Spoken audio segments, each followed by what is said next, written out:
Halo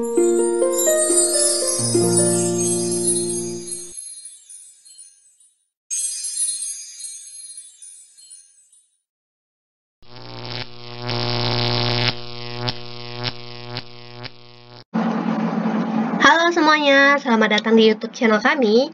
Jadi di channel ini kami akan menyediakan video pembelajaran mengenai lab akuntansi dasar 1.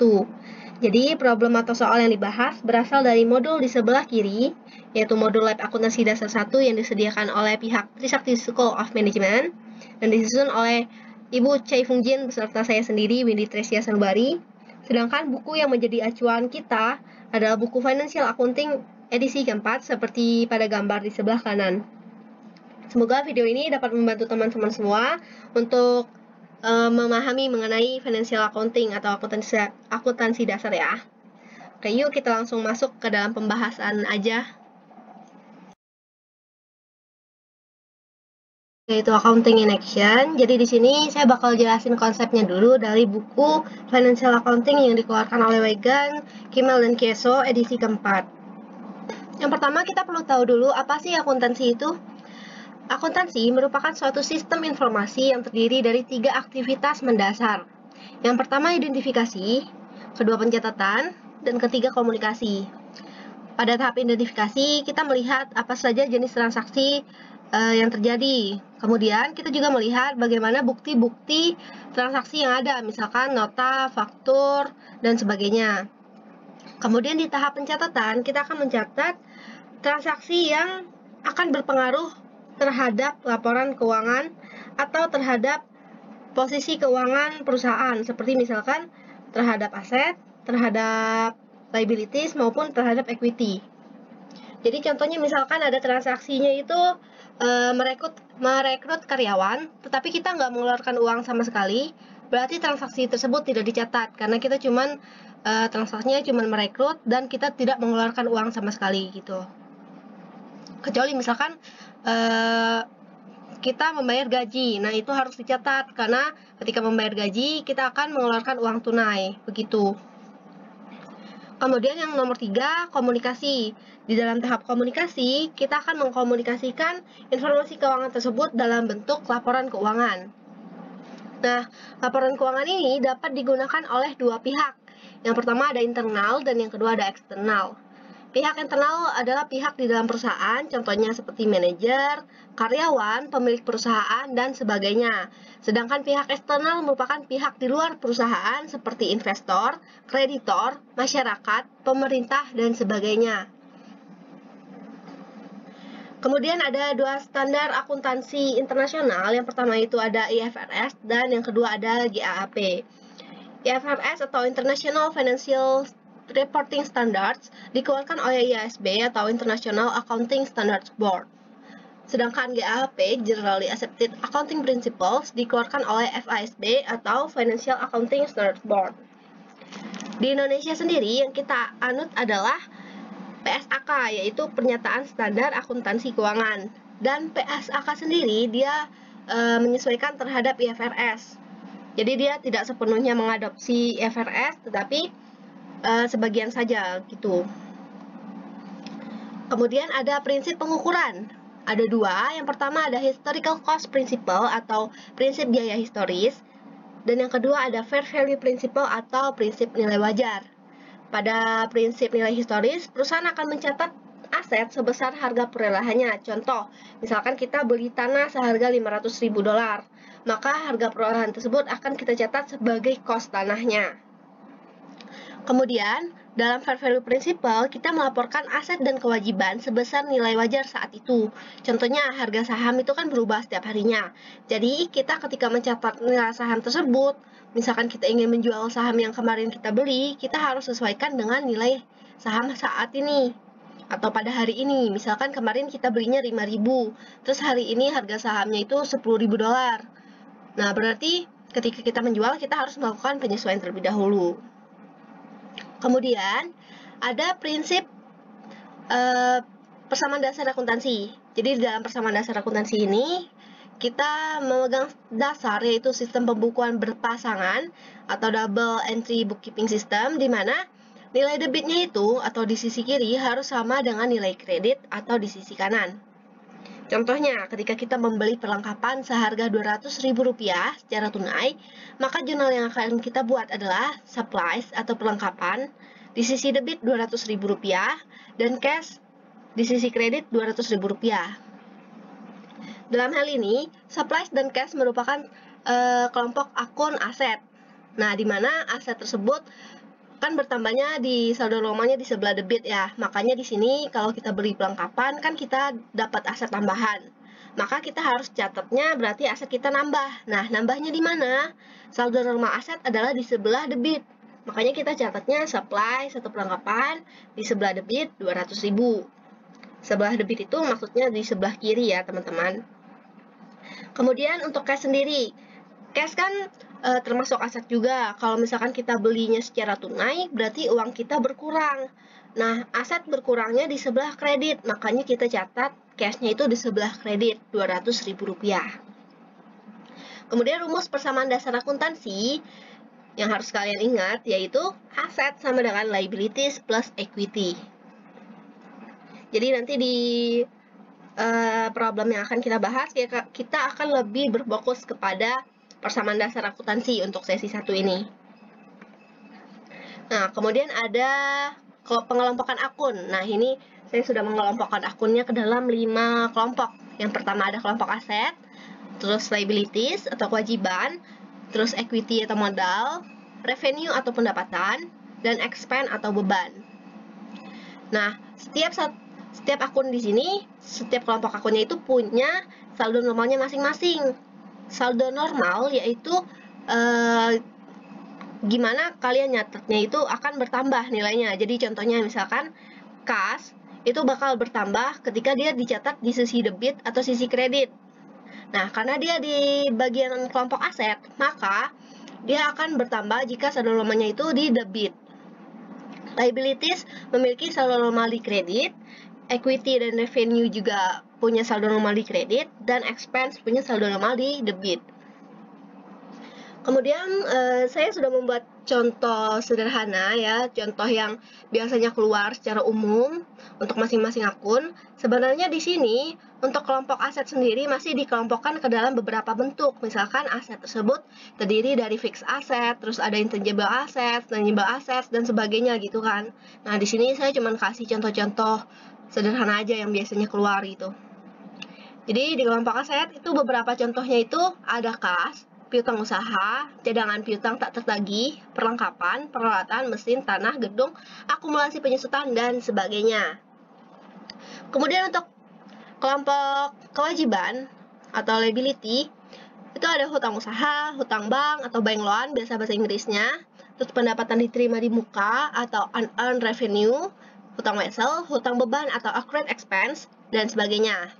Nah, yang mau saya tekankan di sini adalah tentang hutang beban. Hutang beban merupakan hutang terkait beban. Jadi contoh misalkan kalian punya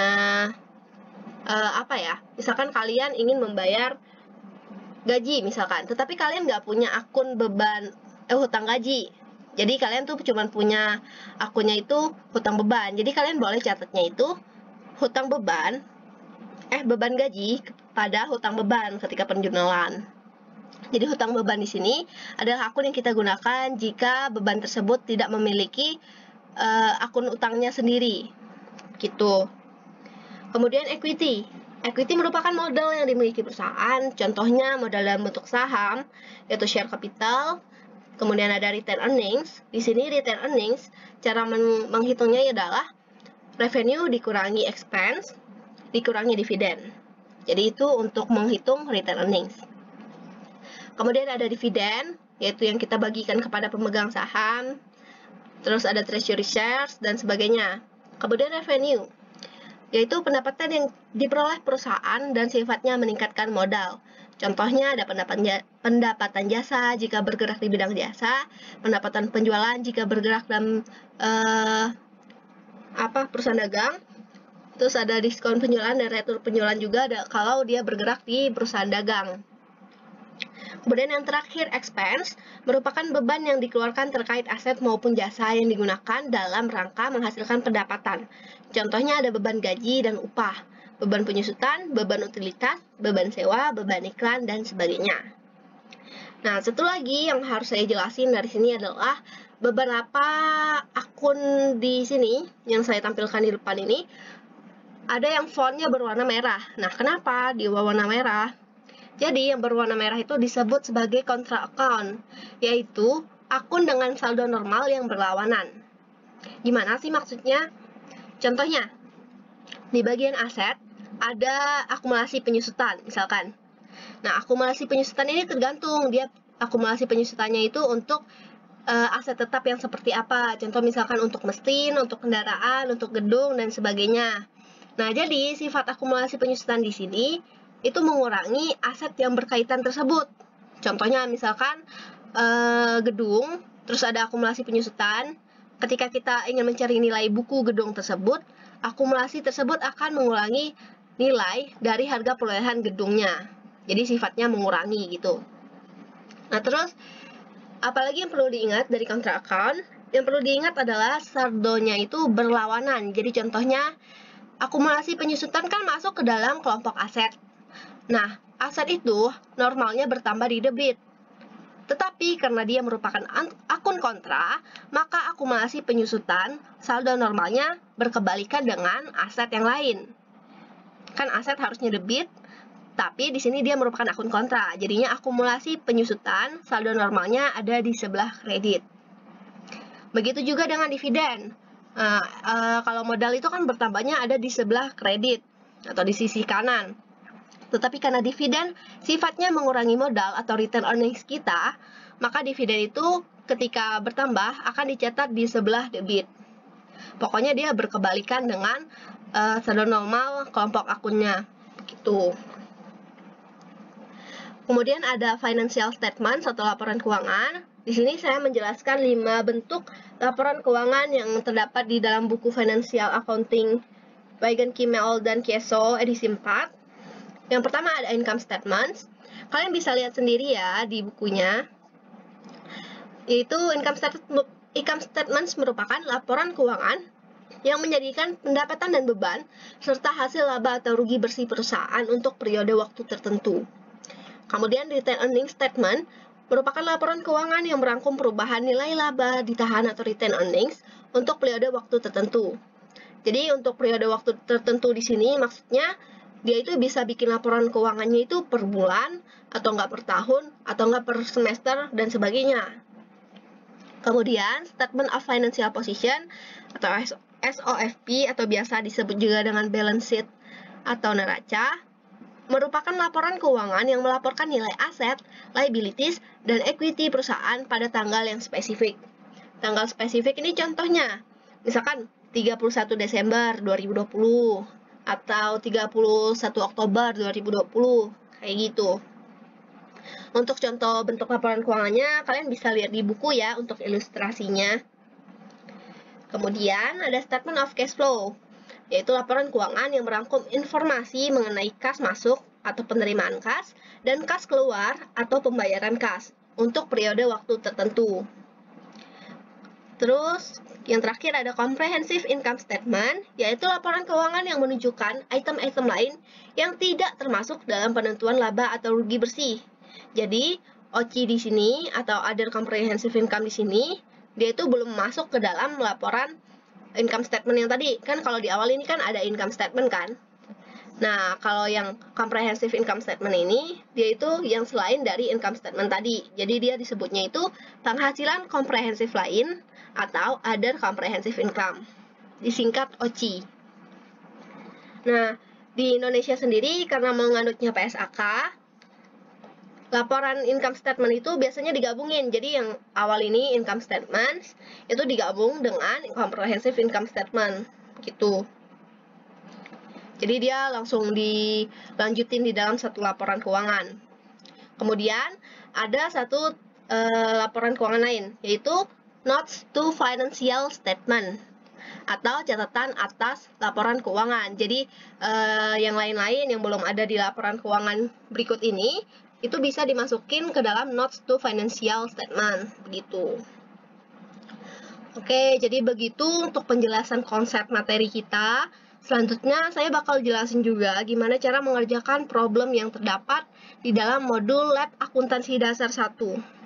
Semoga teman-teman bisa mengerti. Thank you. Oke, sekarang kita masuk ke pembahasan materinya yang ada di modul. Kalian bisa sambil buka modulnya ya, soalnya kalau saya bagi menjadi split screen, ini bakal menjadi kecil dan nanti kalian susah lihatnya. Jadi kalian sambil baca modulnya dan sambil lihat cara mengerjakannya juga ya. Yang akan kita kerjakan adalah sesi 1, chapter 1, Accounting in Action. Ada di halaman 1, yaitu yang problem 1, Anycore Decoration.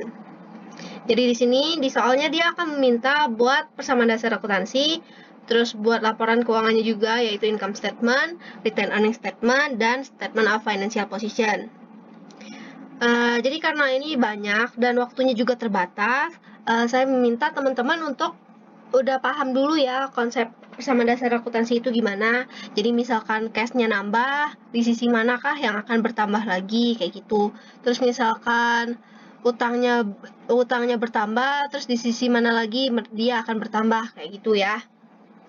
Jadi intinya di sini yang harus kalian ketahui adalah di sisi aset, ini ya, sisi aset, nilainya harus sama dengan total dari sisi liabilities plus equity. Jadi jika di bagian cash ada nilai 100, ini kan di sebelah kirinya ya, di sebelah kiri, maka di sebelah kanan juga harus ada nilai 100. Nah, nilai 100-nya di mana? Biasanya kemungkinan nilai 100-nya itu ada di modal atau enggak di pendapatan. Jadi, ketika uang kas kita bertambah, maka modal kita juga bertambah, seperti itu. Atau enggak, pendapatan kita bertambah, seperti itu. Terus contoh lain lagi, misalkan kita bertambah di sisi supply 1000, kita beli perlengkapan 1000, terus kita bayarnya secara kredit, artinya kita hutang. Nah, kalau kedua-duanya bertambah, supply dan hutangnya bertambah, berarti di sini juga harus ada nilai 1000-nya juga. Nah, tapi gimana kalau misalkan kita bayar perlengkapannya secara tunai? Maka, kalau secara tunai berarti harus kita catat di bagian cash kan? Nah, karena kita bayar, berarti uang kita berkurang, maka nilai cash kita akan berkurang sebanyak 1000 juga. Jadi intinya nilainya itu harus sama antara sisi kanan dengan sisi kiri. Oke, kita langsung masuk aja ke pembahasannya. Pada tanggal 1 September, pemegang saham berinvestasi 25.000 pound sterling cash di dalam bisnis dan ditukar dengan share capital ordinary. Di sini maksudnya adalah ada yang menanamkan sahamnya. Jadi kita dapat modal, kita menanamkan modal dalam bentuk cash. Jadi cash kita akan bertambah senilai 25.000. Di sini saya udah siapin dulu formatnya supaya bisa cepat ya teman-teman menjelaskannya. Nah, terus kan kita berinvestasi 25.000 kas kita bertambah dan share capital kita juga bertambah. Tambahnya senilai 25.000. Nah, kemudian di tanggal 1 berikutnya kita membeli peralatan, equipment itu peralatan ya, senilai 2.000 secara kas atau secara tunai. Jadi di sini bagian atasnya juga saya udah siapkan dulu. Ini sebenarnya tadinya kosong, tadinya harusnya seperti ini dan kalian harus tentukan sendiri kira-kira akunnya itu ada apa. Tapi di sini saya sediakan supaya kita lebih cepat lagi. Jadi di tanggal 1 berikutnya di sini kita membeli peralatan 2.000 pound sterling secara tunai. Nanti kita catat, kita beli peralatan kita tambah, artinya nilainya positif.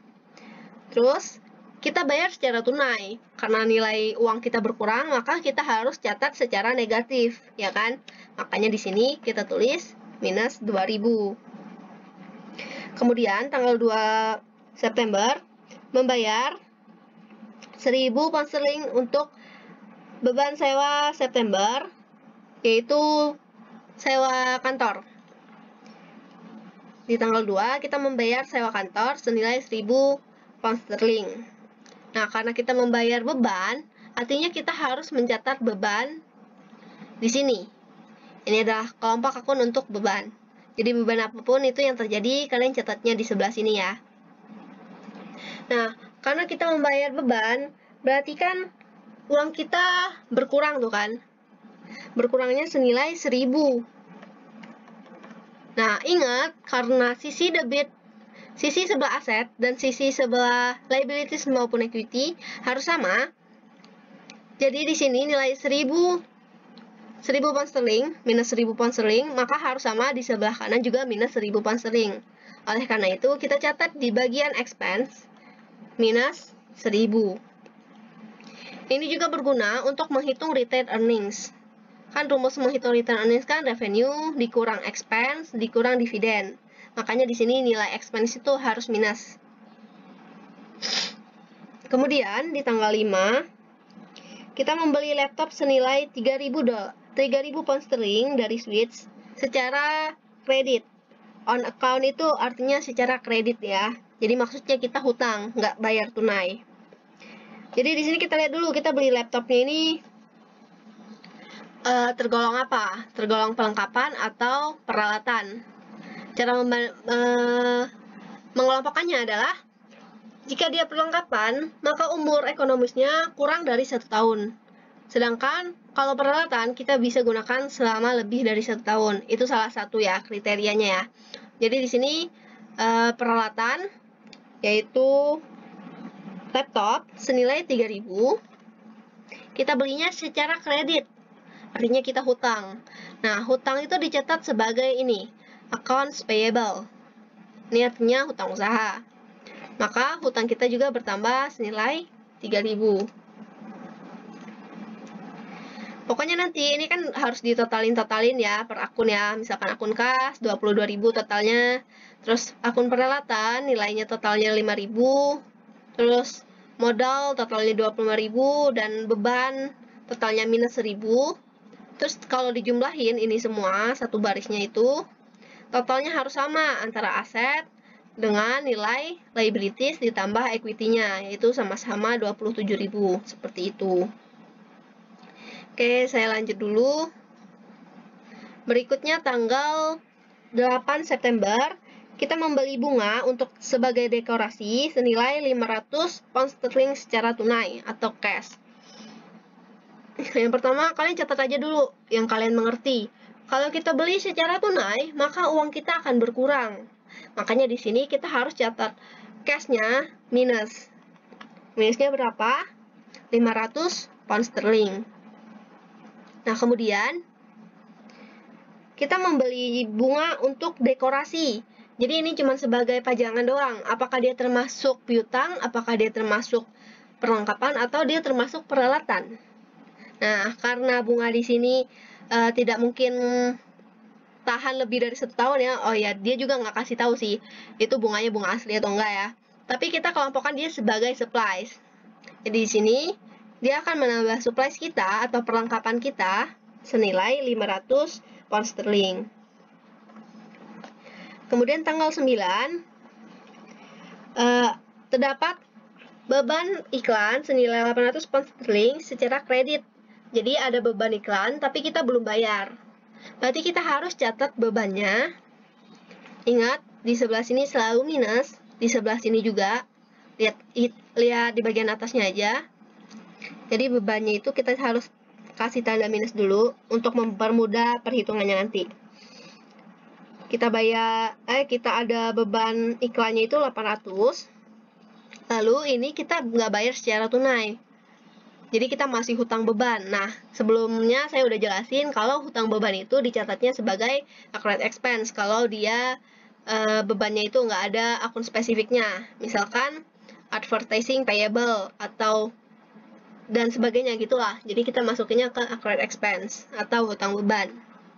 Nah, karena nilainya itu harus nggak mungkin nilainya sama-sama minus 800 ya. Jadi kalau dia kan di dalam satu sisi nih, misalkan sisi sebelah kanan. Ini kan kalian lihat tanda sama dengannya kan.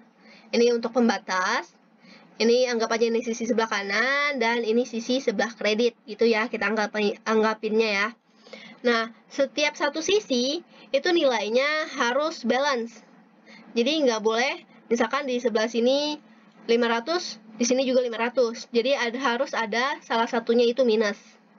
Terkecuali kalau dia kita catatnya itu di masing-masing sisi. Jadi misalkan di sisi aset dan sisi liabilities, maka itu boleh. Misalkan di sininya cash-nya 500, di sininya misalkan di surplusnya 500, di accounts payable-nya 500, itu boleh.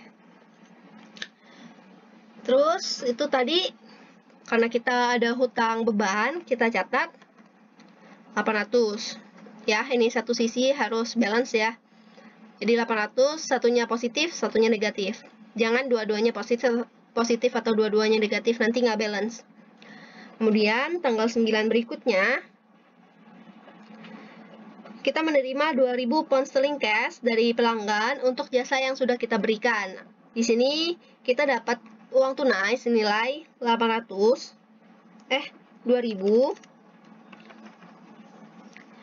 untuk jasa yang sudah kita berikan. Kan kita bergerak di bidang jasa. Jadi kalau kita memberikan jasa dan kita dapat uang, itu kita catat sebagai pendapatan jasa.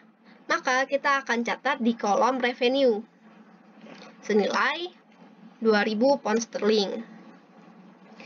Kemudian pada tanggal 12 ada investasi lagi nih senilai 20.000 pound sterling cash di dalam bisnis kita dengan menggunakan share capital ordinary. Nilainya cash kita bertambah 20.000, modal kita juga bertambah senilai 20.000.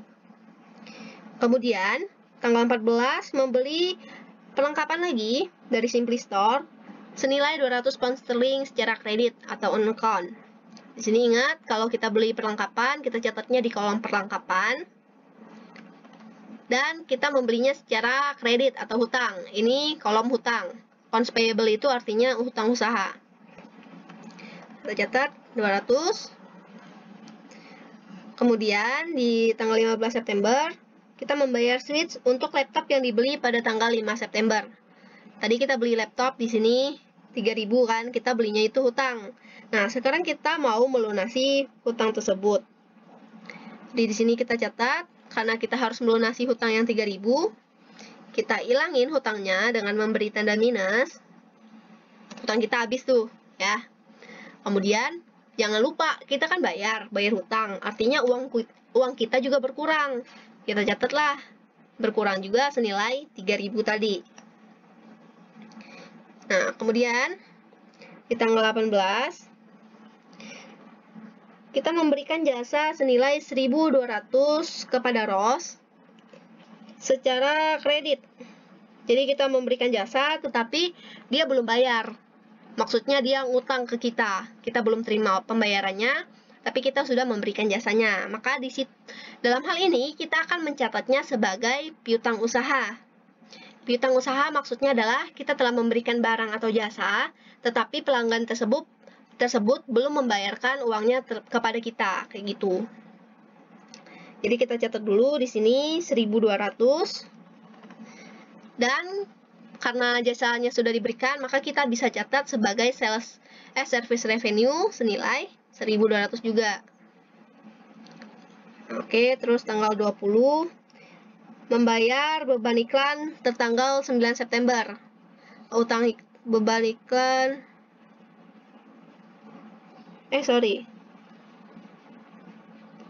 tanggal 9 yang ini ya. Jadi tadi kan kita ada hutang beban senilai 800. Nah, sekarang kita mau bayar hutang bebannya. Ingat, kalau dibayar, maka harus kita ilangin kan. Kalau ilangin berarti kita tandain minus. Minus 800. Terus karena kita bayar uang kita berkurang, kita juga catatnya minus 800. Oke, kemudian pada tanggal 22 September menerima pembayaran uang senilai 500 pound sterling untuk jasa yang sudah diberikan pada tanggal 18 September. Nah, kita lihat lagi ke 18 September. Tadi kita sudah memberikan jasa tapi belum terima uangnya. Nah, sekarang kita mau terima pembayaran tapi hanya senilai 500 aja. Jadi, pelanggan itu hutang ke kita 1.200. Tapi di tanggal 22, dia baru bayar ke kita senilai 500. Berarti kita catat 500, artinya piutang dia berkurang dong 500. Makanya di sini kita juga harus catat minus 500. Yang ini mengurangi piutangnya yang di atas, dan ini menambah pendapatan kita karena dia sudah bayar 500 pound sterling. Kemudian tanggal 25, membayar Simply Store in full secara penuh. Simply Store tadi ada di tanggal 14 September. Tanggal 14 September tadi kita beli perlengkapan dari Simply Store senilai 200 pound sterling secara kredit, hutang usaha. Nah, di sini kita mau bayar hutangnya. Karena kita mau bayar hutang, artinya di sini kita harus minus 200-nya. Kemudian karena kita bayar dengan uang, maka uang kita juga berkurang senilai 200. Kemudian tanggal 27, kita menerima tagihan utilitas, biaya utilitas. Utilitas itu termasuk biaya telepon, listrik, air, dan sebagainya, yang gitu ya. Senilai 400 pound sterling. Dan pembayarannya itu ditunda hingga bulan berikutnya. Jadi di sini beban utilitas juga belum kita bayarkan, tetapi tagihannya udah ada. Berarti kita harus catat sebagai hutang beban senilai 400. Dan jangan lupa catat bebannya senilai 400 juga.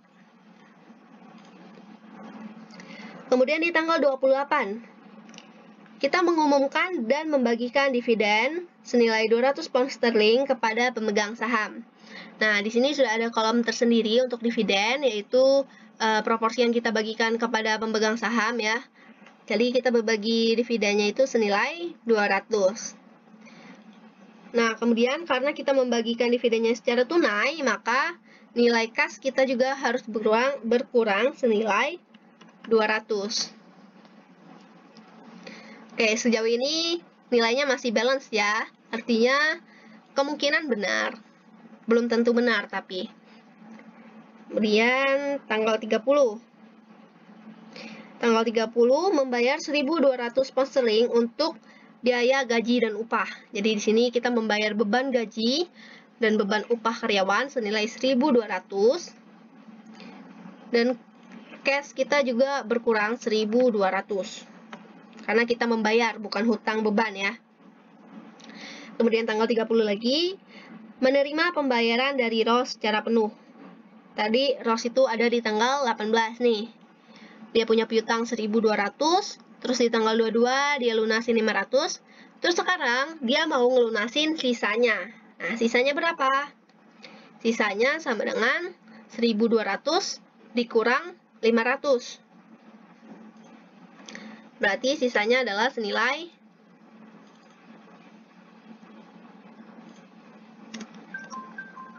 700.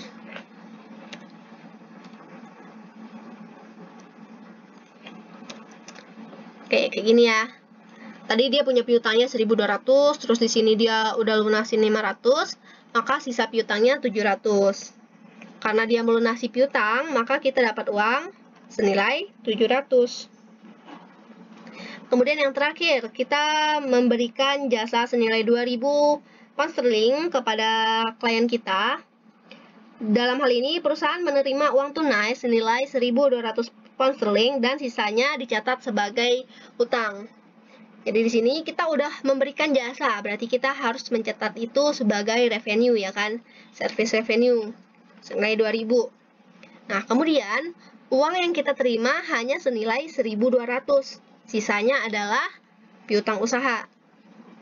Piutangnya yaitu senilai 800.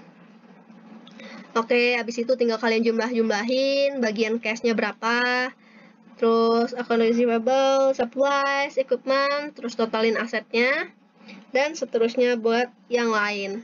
Nah, di sini udah balance ya. Nah, kemudian untuk income statementnya saya akan jelasin secara singkat karena ini udah melebihi waktu yang ditentukan ya. Saya mohon maaf sekali. Jadi income statement itu kan kita mencatat beban dan pendapatan. Jadi di sini kita catat tuh Pendapatannya ada pendapatan jasa, service revenue. Kita tinggal ambil dari tabel di sini. Dari tabel revenue tadi kan udah ditotalin. Nah, itu kita masukin ke sini. 5.200 nilainya.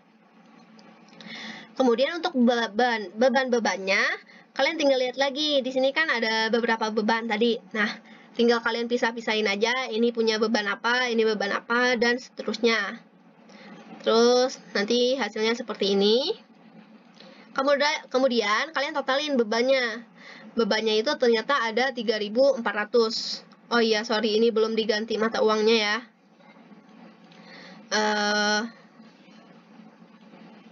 Nanti deh saya ganti. Pokoknya nilai totalnya itu 3.400. Kemudian kita mau menghitung laba bersih atau enggak rugi bersihnya. Jadi cara menghitungnya itu adalah pendapatan dikurangi dengan beban. Jika nilainya positif, maka artinya dia laba. Tapi jika nilai di sini negatif atau pendapatannya lebih kecil daripada beban, itu artinya dia rugi. Seperti itu. Nah, yang perlu diingat ketika kalian membuat laporan keuangan adalah perlu diingat untuk selalu membuat judul. Jadi contohnya nama perusahaannya, terus laporan keuangannya itu tentang apa, lalu untuk periodenya. Kemudian kita membuat retained earnings statement. Nah, di sini karena kita membuatnya untuk periode September, maka kita buat dulu saldo awalnya itu yaitu tanggal 1 September. Karena tidak diberitahu saldo awal, maka di sini 0. Jika dikasih tahu, kalian tinggal tulis saja gitu. Kemudian ditambah dengan net income yang sudah kita hitung tadi. Nah, jadi di sini kita masukin ke sini 1.800. Ini harusnya pound sterling ya, saya lupa ganti. Kemudian kita kurangi dividen kalau ada. Nah, tadi kan kita sempat bayar dividen senilai 200. Maka kita masukkan ke sini. Terus kita hitung-hitung lagi, dapatlah retained earnings akhirnya, yaitu senilai 1.600. Jadi, kayak yang saya bilang tadi, untuk menghitung retained earnings itu, kita dapatnya dari revenue dikurangi expense, dikurangi dividen. Revenue dikurang expense, dikurang dividen. Kayak gitu ya. Nah, kemudian yang terakhir, statement of financial position atau neraca. Di sini kita akan mencatat nilai aset dan equity maupun liability-nya. Nah, di sini kalian tinggal catat aja dari aset yang paling tidak lancar, yaitu dari peralatan. Aset lancar itu maksudnya yang paling mudah diuangkan ya. Jadi biasanya itu aset paling lancar itu cash, kemudian piutang usaha, perlengkapan, peralatan, dan seterusnya. Nah, di sini tinggal masukin juga nilainya berdasarkan total-total tadi yang di atas. Ini total cash-nya 40.500, piutang usaha totalnya 800, supplies 700, dan equipment 5.000. Masukinlah ke sini ya kan. Terus ditotalin dapatlah total assets. Kemudian di bagian equity dan liability, equity-nya itu terdiri dari dua, yaitu share capital ordinary dan retained earnings. Nah, share capital ordinary-nya ambil dari atas yang udah kita total, dapat 45.000. Untuk retained earnings-nya, kalian ngambilnya jangan lupa ya, ambilnya itu dari retained earnings yang sudah kita hitung tadi, yang per 30 September. Jadi kita masukin retained earnings-nya 1.600. Kemudian kita masukin juga nilai utang-utang kita, yaitu utang usaha dan utang beban. Utang usahanya 0, utang bebannya 400. Kemudian dapatlah ditotalin antara equity dengan liability-nya senilai 47.000. Nah, jadi saldo total assets di sini harus sama dengan nilai total equity dan liability di sini. Sama-sama 47.000. Oke, jadi kayak gitu cara mengerjakannya. Semoga teman-teman bisa mengerti. Maaf kalau kecepatan karena ya terbatasi oleh waktu ya. Mungkin kalau teman-teman masih kurang mengerti bisa minta tolong ke asisten dosen masing-masing untuk lebih menjelaskannya lagi ya. Oke, kami dari tim kreator video lab Akda 1 berterima kasih. Semoga teman-teman semua terbantu. Bye-bye.